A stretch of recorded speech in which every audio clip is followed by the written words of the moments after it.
TJ Watt, Trey Hendrickson not showing up, as well as Shemar Stewart for the Bengals. Who is in bigger trouble, the Steelers or the Bengals, with these contract holdouts? God, the Bengals are in more trouble. The Bengals are in way more trouble. I saw, I think, a Seth Greenberg TikTok edit describing how legendary Joe Burrow's wasted year was last season, and that it was just a fantastic top-to-bottom quarterback year.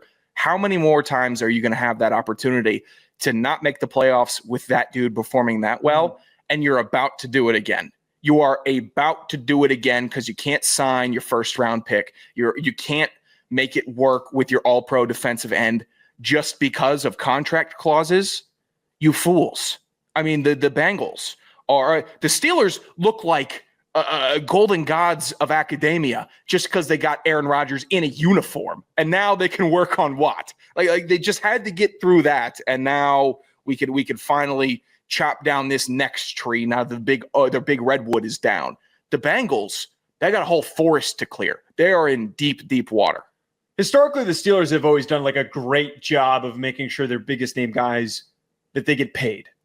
I mean, this isn't really correlative, but making sure and finding a way for Aaron Rodgers to be there for minicamp is an example of that. They were patient. They were willing to work with Rodgers, which was something that we spent weeks, months yelling about on this show of like, when the hell is this actually going to happen? Is this just a joke?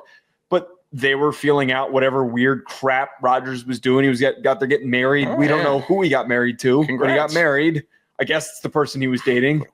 Could have married himself. Just knowing him, he probably married himself. He just wanted to have a reporter ask the question. Yeah, he did. So he could say, yes, oh yeah, I got married. I got married. Yeah. Oh, you weren't there? Oh, shocker. I kept it quiet. He married for himself. Once. I'm telling you right now. I mean, it's insufferable. It was insufferable to know that he just wanted the question. Yeah.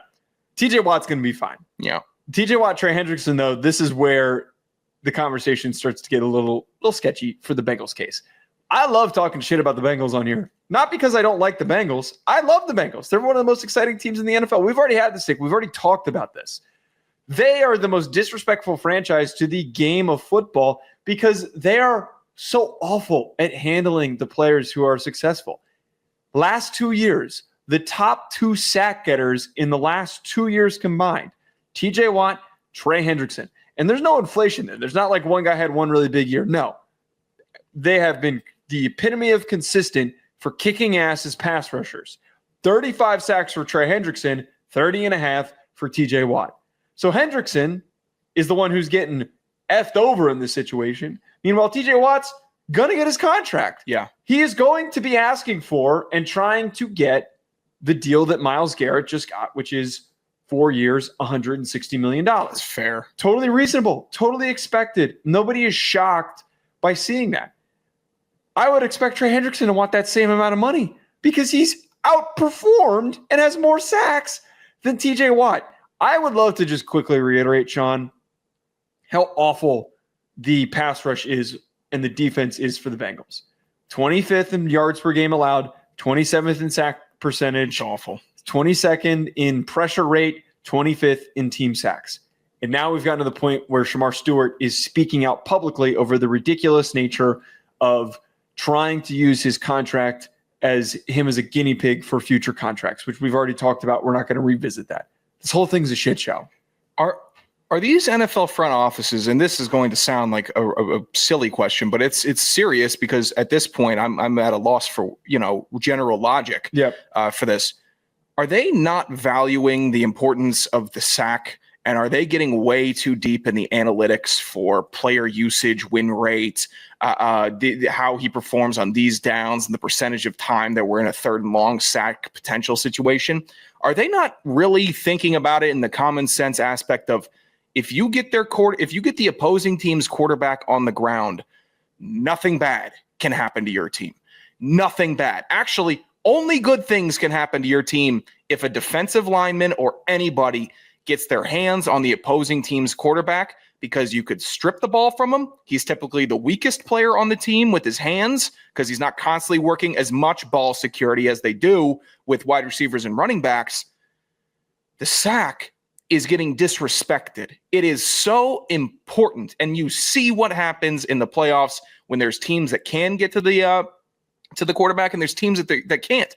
We've seen the Chiefs lose in Super Bowls because they lost to Tampa because that Patrick Mahomes couldn't stay off the ground. They lost to Philly for the same reason. The Giants beat the Patriots twice solely because of being able to sack the quarterback. Mm-hmm. How did the Rams-Bengals Super Bowl end, Joe?